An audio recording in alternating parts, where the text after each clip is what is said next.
fifth Wednesday of Fantasy and Frames. Oh, what's up, everybody? Welcome to fifth Wednesday of Fantasy and Frames. This is the Dynasty 365 crew. I'm your host, Chris Burns, and we are 1 week out from the NFL draft. So today we're going to be doing a Superflex Rookie Mock. Let's get into it. Hit the music.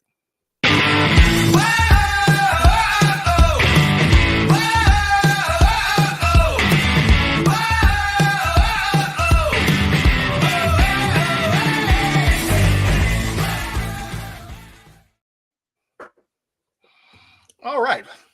How is everyone doing tonight? Tonight, we have Tyler Hill. He's on the show. We got Rich Sickles, and we got boss man Jorge Edwards tonight. How you guys feeling tonight? Doing good. Feeling great, man. Feeling great. I'm excited. I got all this gin in me right now. I'm good to go. Woo! I'm sorry, that was a horrible Ric Flair. Woo! Let's do this. Woo! There we go. Yeah. Yeah, that was Ricky Flair. That wasn't a Ric Flair. It was Ricky Bobby while he's drunk Flair. Yes, but it's good to see everybody tonight. Like I said earlier, tonight we're going to be doing a rookie mock draft. It's going to be Superflex. And before we get into that, first I'm going to talk about, is there any breaking news that's been going on this week? We know that Ezekiel Elliott, he has returned home. He is back in Big D with his uncle Jera, and he's trying to do some big things. Rich, let me ask you a question. How do you feel about Ezekiel returning to Dallas? Honestly, I think it's probably the best thing for him that could have happened. I'm not as far as like Dynasty goes, I'm not huge on it, but all the shares that I already had of Ezekiel Elliott, which I will admit was quite a few shares, I'm pretty excited about. I think he'll probably finish late RB2, mid RB2, something like that. So that's my hope anyways. Okay. Tyler, how did you feel about Zeke? I think he's actually going to be kind of productive. There kind of is the key word. Like if he can end up as a back end to mid-range RB2, I would be ecstatic. For Dynasty, it is what it is. It's a 1-year rental kind of thing. He's not worth a whole lot, Dynasty value-wise. But if you're going for a ship and you're short a running back, I mean, he doesn't have anyone in his way. I'm not super concerned about Royce Freeman or Rico Dowdle, or I've already forgotten last year's draft pick's name. Deuce so Vaughn. That's home. Deuce Vaughn. Thank you. Deuce. So Zeke's going to get work. He's going to be semi-productive in a really good offense. So I'm not entirely opposed to going and acquiring him for cheap. Okay. That sounds good. And as always, we thank everybody for joining in with us, tuning in, whether you're on Facebook, YouTube, or Twitter, X, or however you call it. We thank you guys for tuning in. If you have any questions or comments, feel free to drop it into the chat so we can talk about it. If you have any trades, let's talk about those too. As a matter of fact, we have one right here with Michael Stromberg. He's sitting at the 101 with Kyler and Anthony Richardson. We still taking Caleb? Jorge, I'll ask you first. How do you feel about that? That's a great question. Yeah, I do. Kyler, he has Marvin Harrison now, but what else? Trey McBride, but it was impressive what Kyler Murray did coming back from injury last year. But there's something about that team, something about him. I'm just not sold on. Anthony Richardson, play a full season before I start giving you the anointing oil. So give me Caleb Williams. No rookie quarterback has ever walked into a great situation in terms of talent around him than he has. So, yeah, I'm going Caleb. I like that. Rich, you got anything to add? The only that I'm gonna actually pivot a little bit because I was gonna say originally, go for Caleb, especially if this is super flex. Kyler, Anthony Richardson, and Caleb is a strong 3-punch knockout, I think, right there. But if you can get Kyler and have the stack with Marvin Harris Jr., I think I might go that route just to get that stack. That there's something about that that's just too good to pass up. Okay. And Tyler, I'm going to ask you, are you going to be a tiebreaker? Which side are you going with this? First thing I'm going to do is push back on Jorge's comment that no rookie has walked into a better situation than Caleb Williams, as we have another rookie in this class that has walked into a better situation than Caleb Williams. But point is well made. I understand where you're coming from. Whoa. Which rookie is walking into just as good a situation, if not better, than Caleb Williams? JJ McCarthy. Okay, yeah, you're not wrong. You're not wrong there. So that said, I think I'm still taking Caleb here. I wouldn't fault you for taking that and having a shot at that stack. I mean, he's a hell of a player. He's gonna be good. I don't know if he's gonna be CeeDee Lamb or a Justin Jefferson or someone like that, but he's gonna be a solid player. Caleb, could he bust? Sure, but any quarterback that comes in could bust. It's about positional value. It's a value proposition for me. So if you're talking about the most valuable players in Dynasty Football, Superflex, I would say top 2, 3, 4, 5 are all quarterbacks. So I'm going with the positional value here, and I'm taking Caleb. All right. I appreciate that. All right, so what you all came here for tonight, we are going to be doing a rookie mock draft. The 2024 rookies are locked and loaded. We now know their landing spots after the NFL draft last week. This draft we're doing, like I said, is going to be a Superflex half-point PPR with tight end premium. And as you see, the board is already behind for those who are watching, those listening. We have a 12-team draft with 5 minutes per pick. And without further ado, let's go ahead and get started. We're going to go through as many rounds as we can and just give you like our picks and topics as we go. So the first pick is Mr. Tyler Heil. You know, I feel like I don't have to say much because I feel like I literally just said what I was going to say. I'm taking the value proposition here, and I'm taking Caleb Williams. That makes a lot of sense. I think that Caleb Williams will be the 101 on a lot of boards. And now we have John McClin, who is coming up with the 102. And he quickly drafts Marvin Harrison Jr. out of Arizona. Which I don't mind that pick at all, one bit.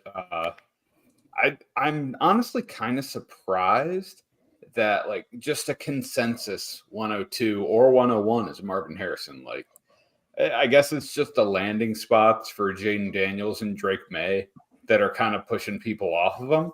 I mean, I covered the value proposition of the quarterback position, but I feel like one of them is going to hit. I mean, I think we know who I believe it is, but yeah, I could very well be wrong. I'm wrong often. I'm right sometimes. So I don't know. I'm just surprised that the wide receivers going over all these highly drafted quarterbacks.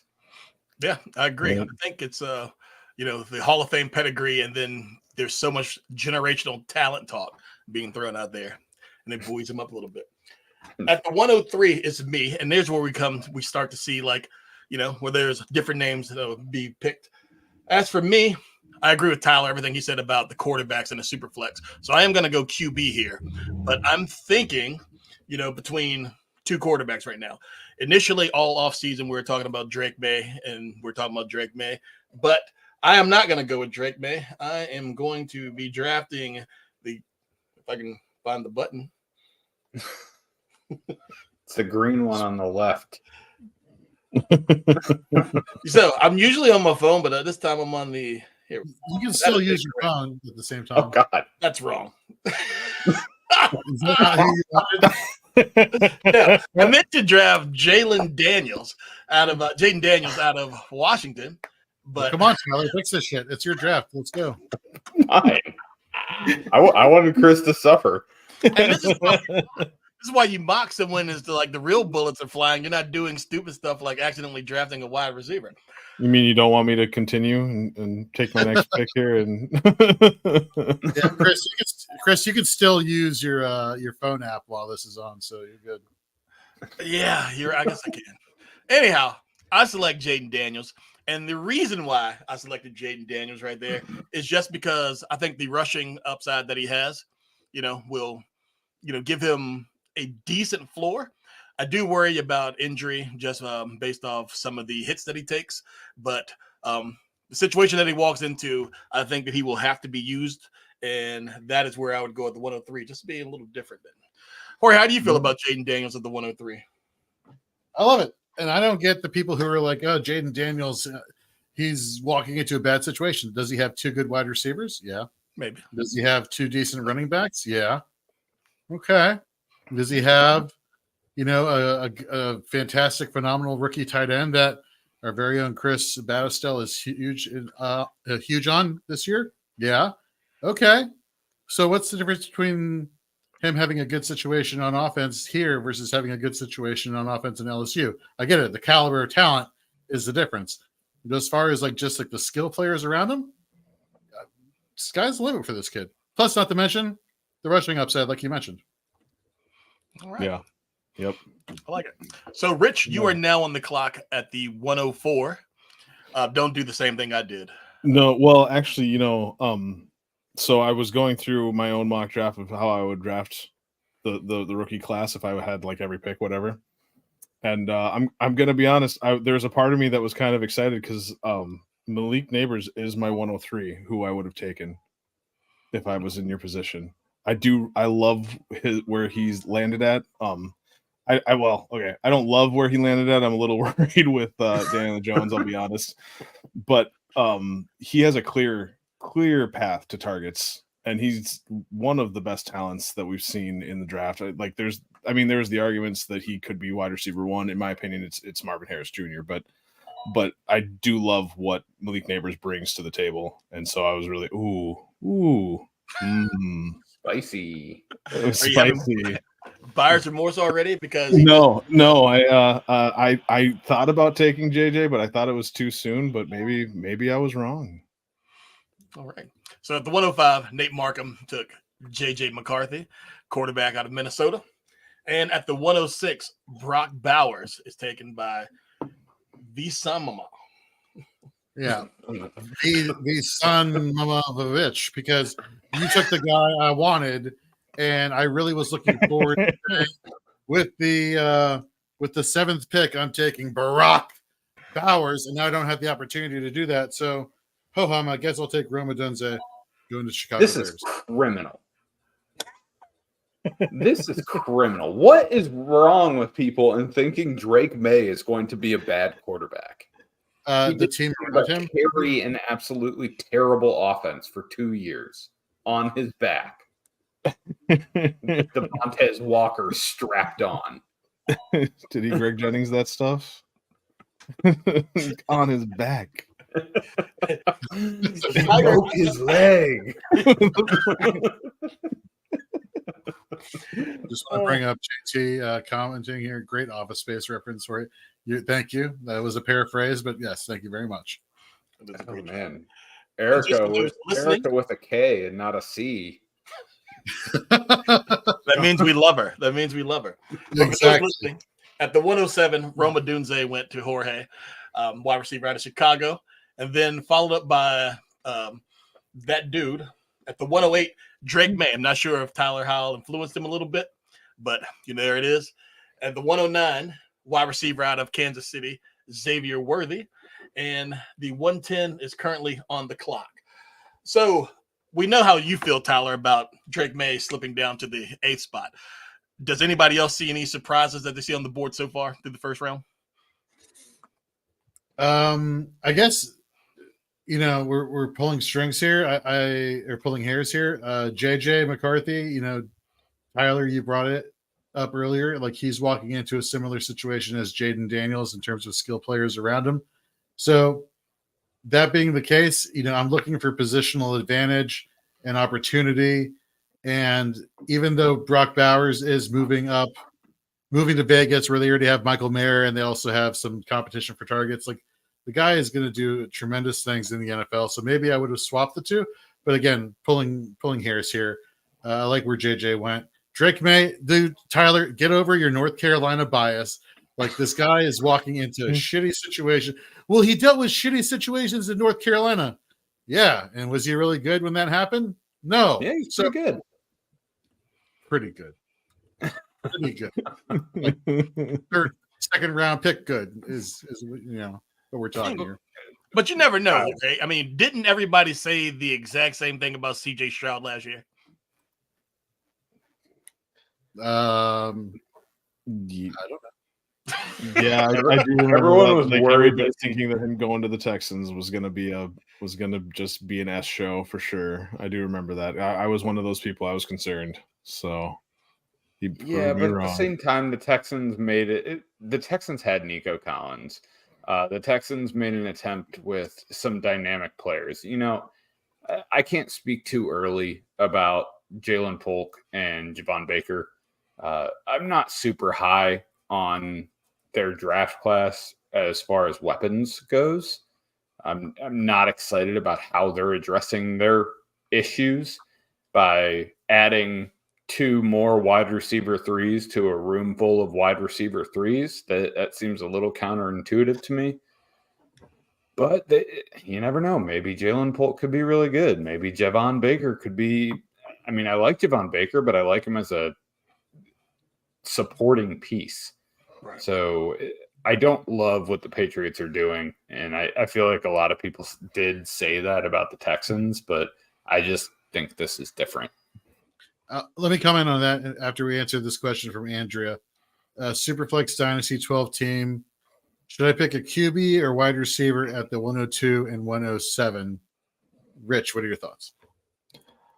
Depending on how it falls, I'm probably going QB at 102, and then grabbing one of the wide receivers or one of the other skill positions at 107. Superflex, yeah, I'm probably going Jaden Daniels, especially if I need a quarterback in that situation. Yeah, and then I'd grab a wide receiver later on. Nice. Well, there you go, Andrea. Hopefully that helped. Yeah, here's the thing that is a big point of contention amongst fantasy football analysts is that, we look at targets, we look at target volume, and we look at, the players that are catching these targets. At the end of the day, do we care about how efficient a wide receiver is? Do we care about how many yards after the catch per reception, how many yards per route run they are? Or do we just care that they're catching the damn ball and acquiring PPR points left and right, but they're not there, the true answer at the receiver position going forward?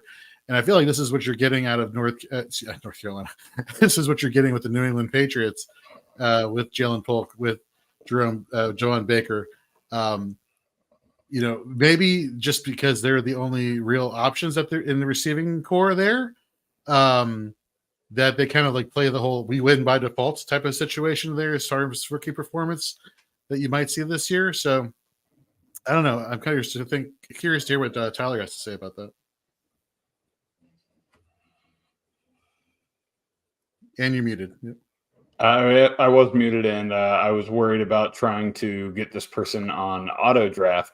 So if you could repeat the question, that would be great. Do you care about the quality of the actual receiver, or do you care more about the target volume that Jalen Polk and Javon Baker are going to be getting, and therefore increasing their fantasy upside? I care about the quality of the receiver. Absolutely. I mean, sure. Are they catching the ball and Drake May still getting yards? Yeah, great. But the thing is, when they're more explosive after the catch, when they're making things happen after the catch, offenses have to play you differently. It raises the ceiling of an offense by a lot, and therefore it raises the ceiling of the quarterback himself. Like, you can throw Austin Hooper and Chris Godwin on a team and have them catch and fall down all day, but the defense isn't going to be stretched because they're not concerned about these wide receivers taking it to the house after they catch the ball.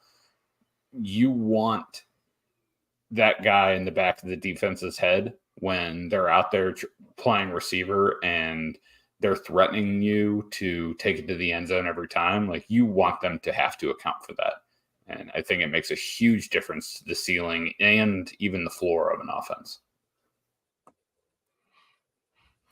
Fair enough. I think that's a really good point that both of you make there. It's going to be interesting to see what happens in New England. I do think that we are going to see something totally different because it's the first time in 2 decades that you're not seeing them run by Belichick. And it may be addition by subtraction by having fresh juice in there and not somebody from the old guard that thinks they can do it their way, even though the NFL has changed. So interesting to see. We did have the auto pick at the 110, but that was Brian Thomas from Jacksonville. And then at the 111, JT Orange takes Trey Benson, running back out of Arizona, the first running back off the board, followed by Bo Nix out of Denver, quarterback out of Denver at 112 by our Chris Battistel. And that concludes the first round. So just another recap we'll go over real quick. Caleb Williams at the 101, Marvin Harrison, 102, Jaden Daniels, 1-3, Malik Neighbors, JJ McCarthy, Brock Bowers, Roma Dunze, Drake May, Xavier Worthy, Brian Thomas, Trey Benson, Bo Nix. How do you guys feel about the Thompson pick or Trey Benson being the first running back off the board? Anybody have anything to say with that before we start off with the second round? Go ahead. Oh, you no, go ahead. All right. I was just going to say I was really surprised that Trey Benson went first over Jonathan Brooks. I do like the landing spot of Trey Benson, but I think that they're both in the same situation where they maybe aren't going to start out right away, starting for their teams. And I think that I like what Carolina has started to do, at least with their offensive line and everything like that. So I still would take Jonathan Brooks over Trey Benson, but I don't have anything against it. It was just surprising. James says in the YouTube chat, Lord, I pray that I can get Bo Nix with the 204 and a 12 team. Wow. I've seen him falling that far in a few drafts that I've had so far. I wouldn't be stunned. Chris, you mentioned earlier, like any surprises in the first round. What just happened here with Ladd McConkey dropping to the early second round? The de facto wide receiver 1 for Justin Herbert in Los Angeles. That probably surprises me that Trey Benson went, but Ladd McConkey didn't go at the end of the first round just because, man, oh my God, the target volume this guy is going to have in the DBs, he's going to cook and you have Justin Herbert throwing him the ball. Like, John, I think you got a steal at the 202 right here. So you're saying you'd be taking Ladd McConkey at the 111 or the 112? Either. Okay. All right. And Tyler kicks off the second round with wide receiver out of Buffalo, Keon Coleman. Keon Coleman? I forgot his name. Yep. Best press conference ever. Yes, he knows how to buy a jacket on sale. He learned that from his mom. Props in the summertime, exactly. That's right, when it's cheaper. And he asked for snacks too. That was great. I love it. At the 202, Ladd McConkey, and Jorge just gave you his thoughts on that.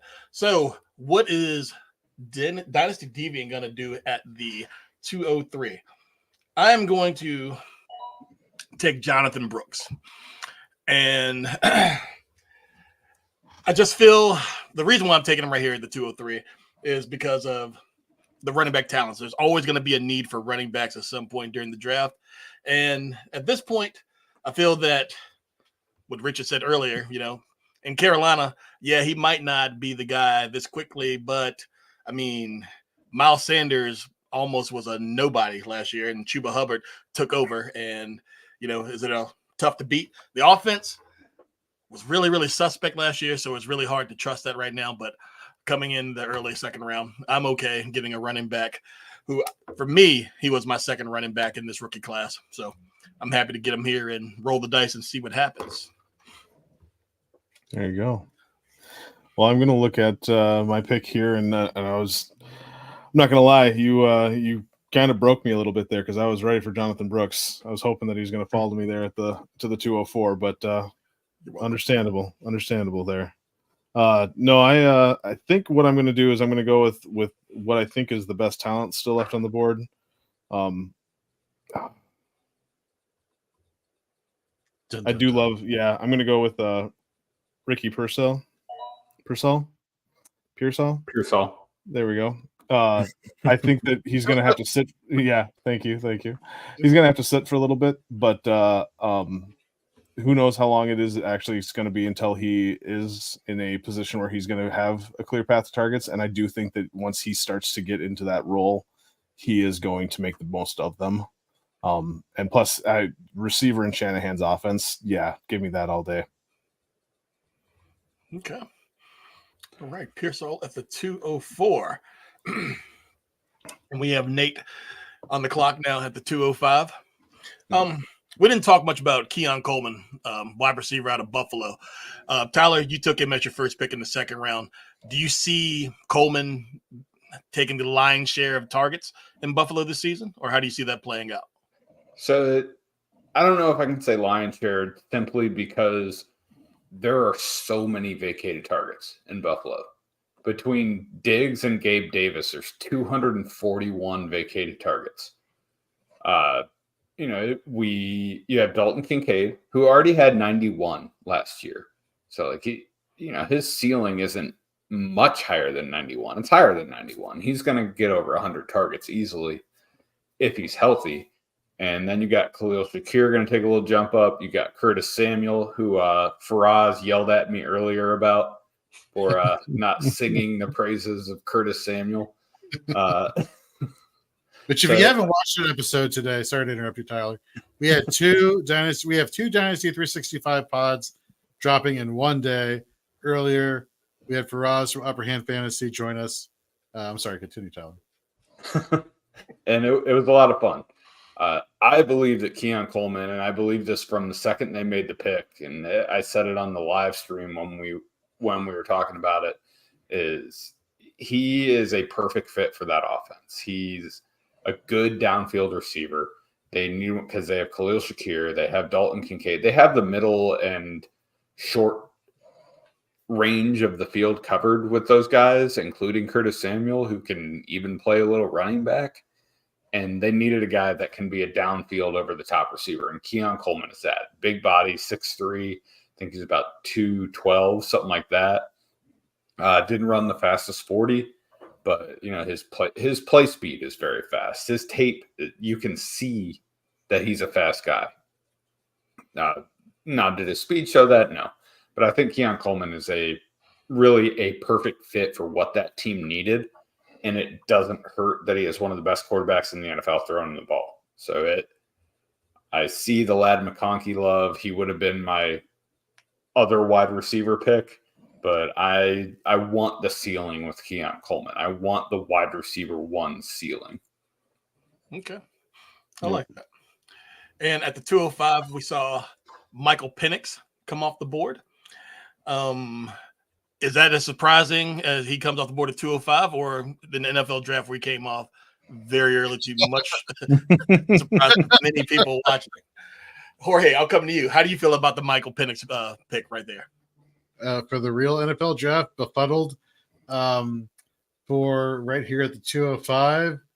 I mean, I would have to be seriously hurting, like so bad, to go with Penix right here. And I get it, it's a super flex, but there are a lot of question marks surrounding Kirk Cousins. Like, why did they draft him? Obviously, the Falcons front office knows, like, hey, we're only drafting Michael Penix unless there's some concern for Kirk Cousins in some aspect of his recovery or whatnot. I probably would have gone for a skill player at the 205, though.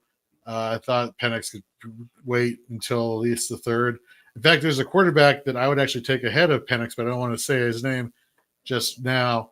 But let me go to my pick right now, and I'm gonna ride the FF Crispy bandwagon here. He took Bo Nix at the 112. I'm going to go with now the new wide receiver one in Denver with Troy Franklin. One of the things I liked about Bo Nix going to Denver is that Sean Payton is notorious for having these quarterbacks throw at a shallow depth. Low average depth of target is what you saw from Bo Nix. And what we see from Troy Franklin, taking those shallow passes and taking them to the house, really good at yards after the catch for reception. And there's no reason why this wouldn't work out for both Bo Nix and Troy Franklin, specifically Troy Franklin in Denver. All right. I like it. At the 206, we did see AD Mitchell come off the board. And Jorge just explained to you why he took Troy Franklin. At the 208, wide receiver out of Cincinnati, Jermaine Burton comes off the board. Rich, you have any thoughts on Burton and Cincy? Is he the heir apparent if Higgins leaves?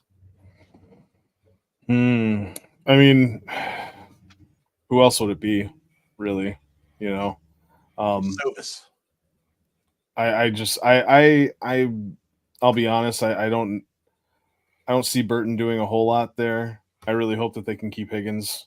I could see Burton being a good wide receiver 3, but yeah, I ain't got a lot of love for him. I'll be honest. I didn't love the landing spot. Let's just put it that way. Okay. Yeah. And Tyler, just to come back to you. So at that 206 with AD Mitchell coming off the board, do you think that's a good fit in Indy? I do. I do. I think they needed a guy that was more of a big play threat, if I could talk. And I think AD Mitchell serves that. Michael Pittman he's a good. All right. Let me walk it back a little bit. You want to build your wide receiver core like a basketball team, right? You want guys that can do different things. Michael Pittman is your small forward or your power forward. Josh Downs can be your point guard. He can kind of just handle some of the distribution duties and spread it out a little bit. I think AD Mitchell can be your 2. He can be your 2 guard. He can be your shooting guard. He can score when you need someone to score. And I feel good about that fit. And he fits perfectly in Indy because it's athletes. And that's who they draft. Right. And just to round out the second round, at the 209, Erica, she picks wide receiver out of Carolina, Xavier Legette. At the 210, Blake Corum goes off the board. Roman Wilson at the 211. And at the 212, Mr. Ben Sinnott. All right. So we'll recap the second round. At the 201, it started off with Keon Coleman, followed by Ladd McConkey, Brooks, Pearsall, Penix, Mitchell, Franklin, Burton, Legette, Corum, Wilson, Sinnott. How are we feeling about this second round, fellas?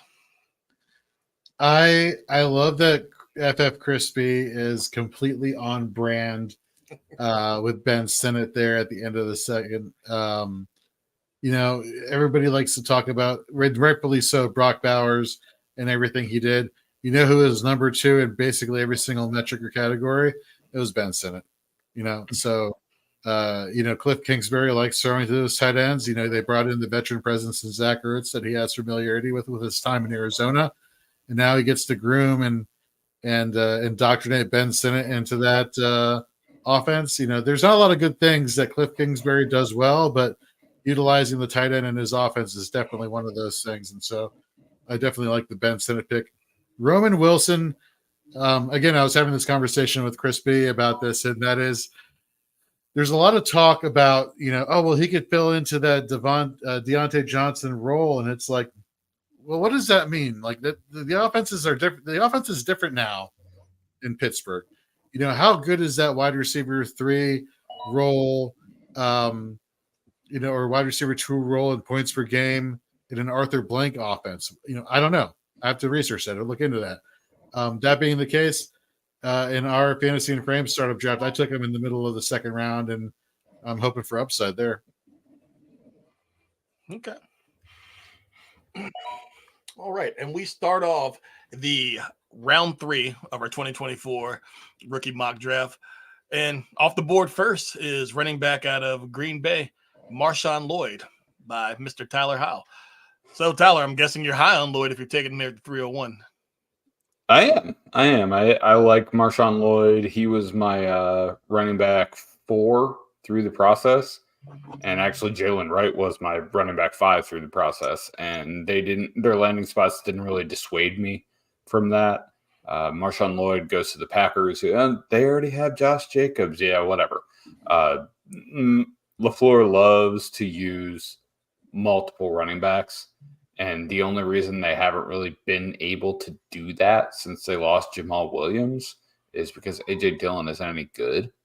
So they just had to rely heavily on Aaron Jones. And they kind of, Aaron Jones had an injured year last year because he had a lot of work put on him. So I don't think they want to do that to Josh Jacobs. I think they want to utilize Josh Jacobs as their 1A, and they want to utilize Marshawn Lloyd as their 1B because they have somewhat similar skill sets. They can both run between the tackles. They can both pass. They can both catch the ball pretty well. So I like him in Green Bay, even if he's not the number one. I will take a RB2 or high-end RB3 at the 301 all day. So I'm happy with that. Okay. All right. Following Marshawn Lloyd, running back out of Miami, Jalen Wright, followed by Malachi Corley of the New York Jets.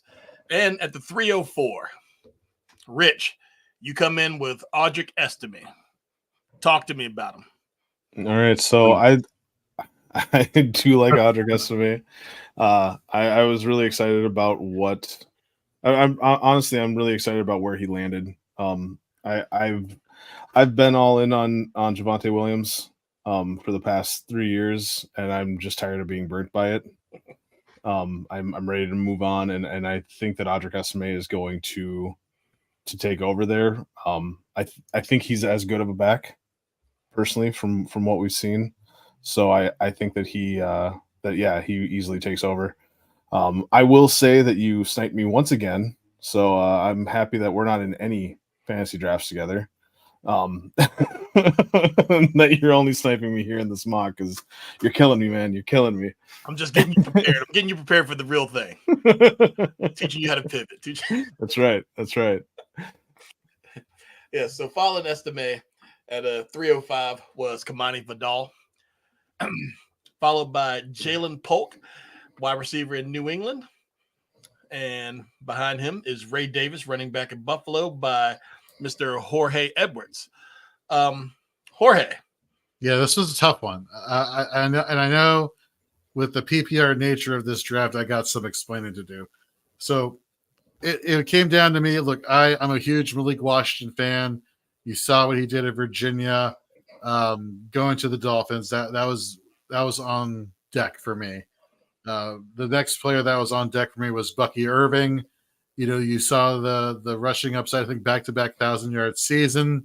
At Oregon, but going to Tampa Bay, where he'll be competing with targets with Rachaad White. Ray Davis lands in a very good spot here in Buffalo, where if they don't address this in some type of trade or free agent move, which I don't anticipate happening, this guy is going to get the bulk of the hard-earned rushing yards and carries and goal-nailing work for the Buffalo Bills. And James Cook could kind of be relegated to that pass catching back who does some stuff out of the backfield, but mostly Ray Davis getting those yards, getting the yards after the catch. This guy can do a lot of good things. Yes, he's an older player, and for Dynasty, you kind of try to tend to gravitate towards youth a little bit more. But I'm loving the landing spot for the Buffalo Bills here. You're not worried at all about Josh Allen being the goal line back and getting those short yards? You worry about Josh, sure, but Jonathan Stewart, who played for Cam Newton, was a pretty good fantasy running back also. So apples to apples, oranges to oranges, apples to oranges. However you want to look at it, I just feel the volume is going to be on Ray Davis's side here in this rushing game. Okay, that makes sense. Followed by after Ray Davis at the 308, Luke McCaffrey goes off the board. At the 309, Erica takes Braylon Allen from the New York Jets. And at the 310, Jatavian Sanders comes off the board. And then Javon Baker, as spoken about earlier, at the 311 from New England. And at the 312, Chris Battistill takes Devontae Walker, wide receiver out of Baltimore. And a quick recap of the third round: Marshawn Lloyd, Jalen Wright, Malachi Corley, Audric Estime, Kamani Vidal, Jalen Polk, Ray Davis, Luke McCaffrey, Braylon Allen, Jatavian Sanders, Javon Baker, and Devontae Walker. Tyler, that Yes. third round, how do you feel about it? Any surprises or anything that you would do different? I feel like people are just trolling me with the Kamani Vidal thing now. At Kid Sports was on our show talking about Kamani football. Come on, man. I know, and I'm allowed to disagree with Pat. You are allowed. That's correct. I just think that I think he's kind of just a guy, you know. Can he play? Can he get yards? Sure, yeah. He can go in there and take over, but you got Gus Edwards in there who's going to play a lot. I mean, we're hoping that J.K. Dobbins is going to be healthy. They took Vidal in the 6th or 7th round. Like they're not expecting him to have a big workload. So I'm just surprised that Vidal went over someone like Ray Davis or Braylon Allen. Let me take that back. Ray Davis. The pain. Always like sticking it to me. I swear to God, that sounded horrible. No, Jorge. I'm saying I'm surprised he went over Ray Davis. I took out Braylon Allen from that statement because I didn't want to include him. Yeah. I want to give a big FU to our guy Rich here because that's exactly who I was planning on taking this year. Spencer Rattler, who I think will be the quarterback for his team way before Michael Penix is the quarterback for his. Yeah, agreed. And I think that he landed in a really good spot with just being able to, like, I don't have any love for Carr or anything like that, but I think that they still try to play him, and I think Rattler's going to get the chance to chill, relax, learn the play system a little bit, learn the speed of the NFL before he has to actually get thrown into it. Will he actually translate? Still left to be seen. There's a lot of hope for him already beforehand, but and it just wasn't realized. But I'm a little high on him. I'll be honest. I'm pretty hopeful. Sorry about sniping you there, Jorge. No, you're not. Oh, you're not. No, I'm not. You're not. No, you're not. Don't with that. All right. And real quick, we'll give you a recap of round 4. Bucky Irvin at the 4-1. Theo Johnson, tight end from New York Giants, coming in at the 4-2. At the 4-3, we have Will Shipley, Spencer Rattler at the 4-4. We have Jalen McMillan, wide receiver out of Tampa Bay at the 4-5. At the 4-6, we have Brendan Rice, wide receiver with the Chargers. At 4-7, Malik Washington playing for your Miami Dolphins. I'm sorry, I had to do it. At the 4-8, we have Isaac Guerrero, running back at San Francisco. And at the 4-9, we'll continue with the San Francisco theme with Jacob Cowing, wide receiver. At the 4-10, we have Dylan Lobby, I think that's how you pronounce it, running back at Vegas. And at the 4-11, we have tight end Cade Stover with the Texans. And wrapping up the draft at the 4-12, Mr. Bastill takes Isaiah Williams, and he's a wide receiver with the Detroit Lions. So the 4th round, that's when we started getting to where, not a lot of fanfare with any of these. So we'll go around the horn real quick. Tyler, what is your favorite pick of the 4th round? Not your own personal pick, though. Damn it.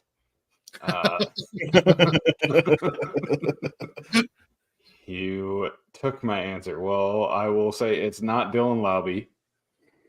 I am going to go with Theo Johnson. A lot of tight ends, it's hard to know when they're going to be good if they're not highly drafted, and we only really had 2 highly drafted tight ends in this class between Bowers and Sinnott. So I am a big fan of just betting on the traits at tight end. And Theo Johnson has those traits. He is big. He is fast. He's over 6'6". I believe he's about 260. Ran a 4. Dang it, I'm trying to bring it up and it is not loading. I think he ran just below 4.6. Yeah, 4.57. He had a 40-inch vert, 10'5" broad. Like this dude's he's a freak show, and it's crazy that we're just kind of used to these tight ends being freak shows now. But he truly is. So I'm all on board with betting on the traits with Theo Johnson when Darren Waller is going to inevitably retire, and they are very short weapons in New York.